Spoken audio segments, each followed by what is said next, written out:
इस वीडियो में मैं आपको मेथड के बारे में बताने जा रहा हूँ। मेथड का महत्व और इस कॉन्सेप्ट को आप किस तरह से आप अपने प्रोग्रामिंग की कोडिंग में इस्तेमाल कर सकते हैं, इस कॉन्सेप्ट को समझने के लिए चलिए मैं आपको एक छोटा सा प्रोग्राम डेमोन्स्ट्रेट करके बताता हूँ।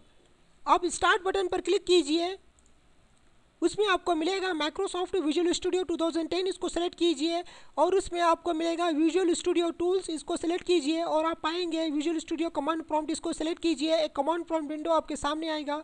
आप किसी भी लोकल डिस्क को सेलेक्ट कर सकते हैं। यहाँ पर मैं लोकल डिस्क आई सेलेक्ट कर रहा हूँ, उसमें मेरा एक प्रोग्राम है, एक फोल्डर है। आप कोडिंग करने के लिए किसी भी एडिटर का इस्तेमाल कर सकते हैं। यहाँ पर मैं नोटपैड का इस्तेमाल कर रहा हूँ और उस फाइल का नाम दे रहा हूँ table7.cs।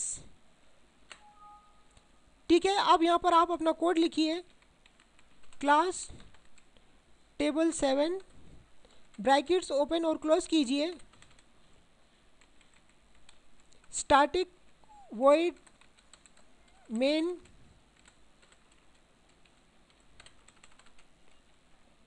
यहाँ पर int x is equal to 9 लीजिए, for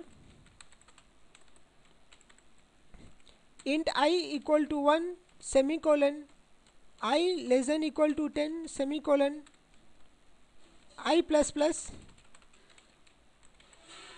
system dot console dot write line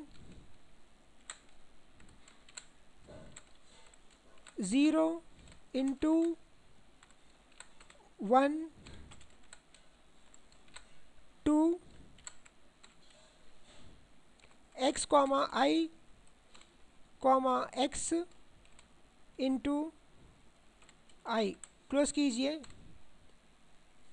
इस फाइल को आप सेव कीजिए। हमने यहाँ पर एक इंटीजर वेरिएबल लिया है x और उस वेरिएबल में इंटीजर वैल्यू 9 को स्टोर किया है।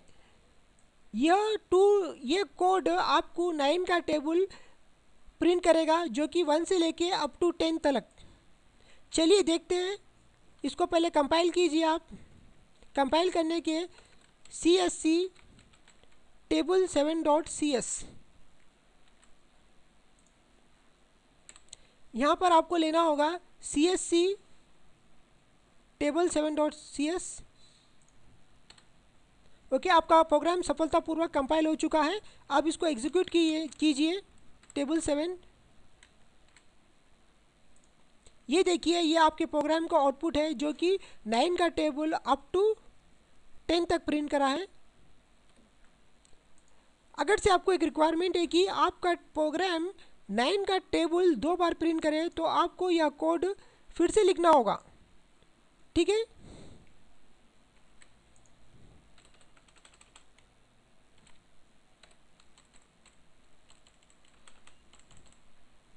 इसको सेव कीजिए और फिर से इसको कंपाइल कीजिए। आप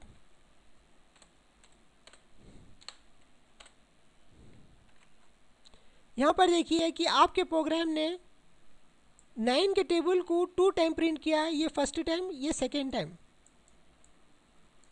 ठीक है, अगर से आपको रिक्वायरमेंट है कि आपका प्रोग्राम 9 के टेबल को 3 बार प्रिंट करे तो आपको यह कोड फिर से लिखना होगा।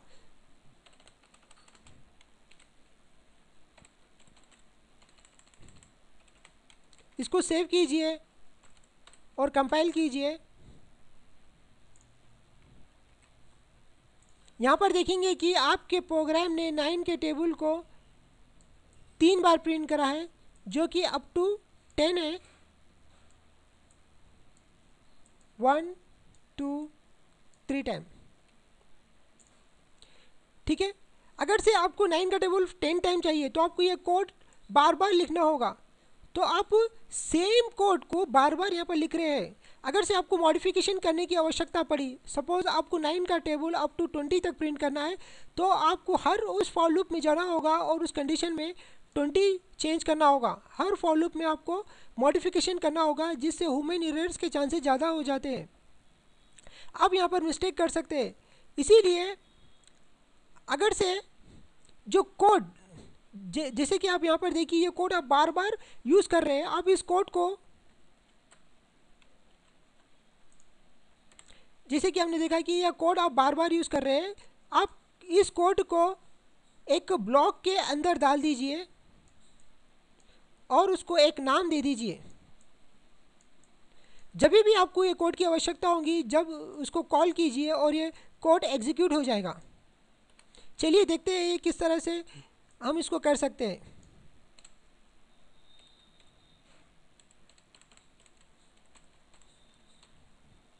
ठीक है, यह कोड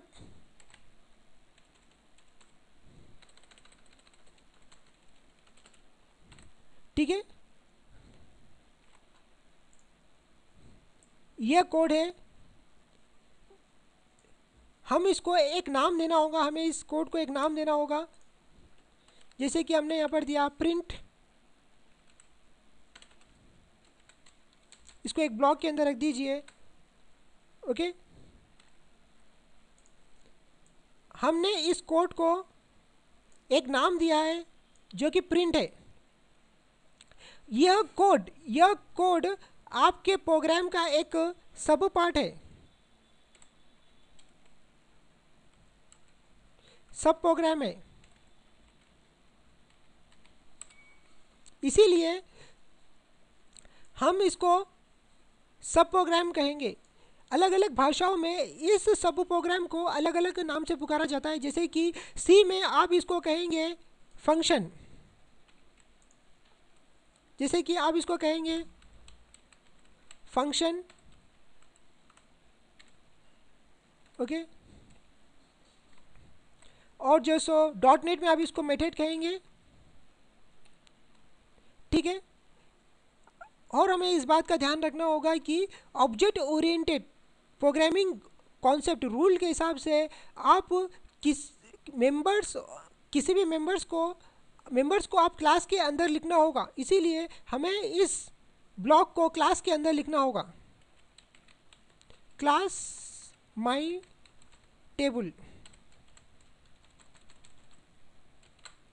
ठीक है,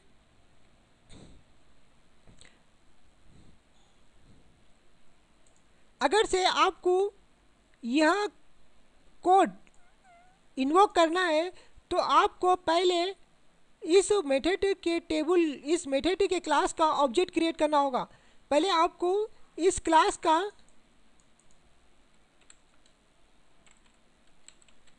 ऑब्जेक्ट क्रिएट करना होगा, तभी आप इस प्रिंट मेथड को इन्वोक कर सकते हैं।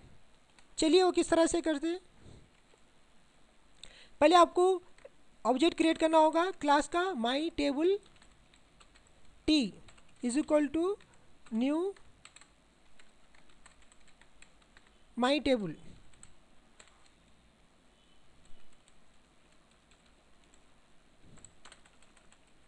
ठीक है, टी डॉट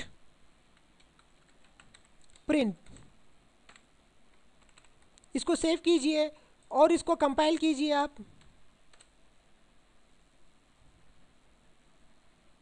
ठीक है, हमें एक एरर आ रहा है यहाँ पर। ओके, फंक्शन पब्लिक, यहाँ पर आपको पब्लिक लिखना होगा। इसको मैं आपको नेक्स्ट वीडियो में डिटेल में बताऊंगा मेथड्स के सिग्नेचर के बारे में। Public void.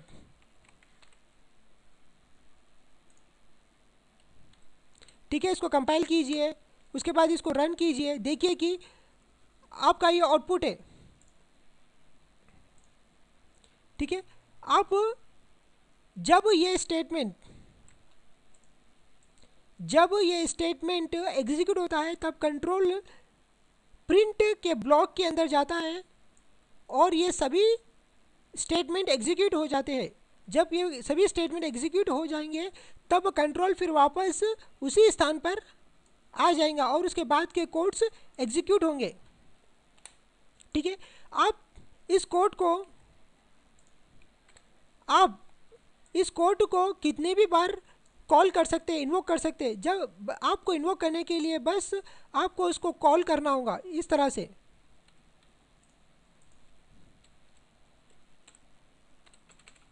ठीक है, हम यहाँ पर फिर से लिखेंगे टी डॉट प्रिंट। सेमीकोलन। तो यह स्टेटमेंट आपके मेथड को इन्वोक करेगा। इस प्रकार वह 2 बार 9 के टेबल को प्रिंट करेगा।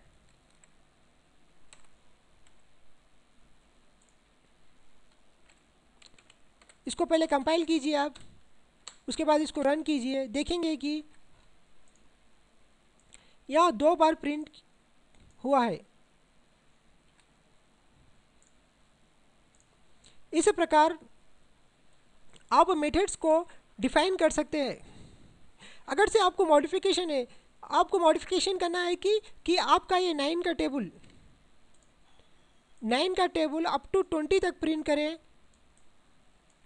तो आपको सिर्फ यहीं पर एक मॉडिफिकेशन करना होगा, जस्ट 20। अब इसको सेव कीजिए, उसके बाद इसको कंपाइल कीजिए। आप देखेंगे कि आपके टेबल ने अप टू 20 तक 9 के टेबल को 1 से लेकर 20 और यहाँ पर भी 1 से लेकर 20 तक प्रिंट किया है। इस तरह से आप मेथड को इस्तेमाल कर सकते हैं। यदि आप मुझे कुछ सुझाव भेजना चाहते हैं तो मेरा ईमेल आईडी है ms.net@yahoo.com पर। धन्यवाद।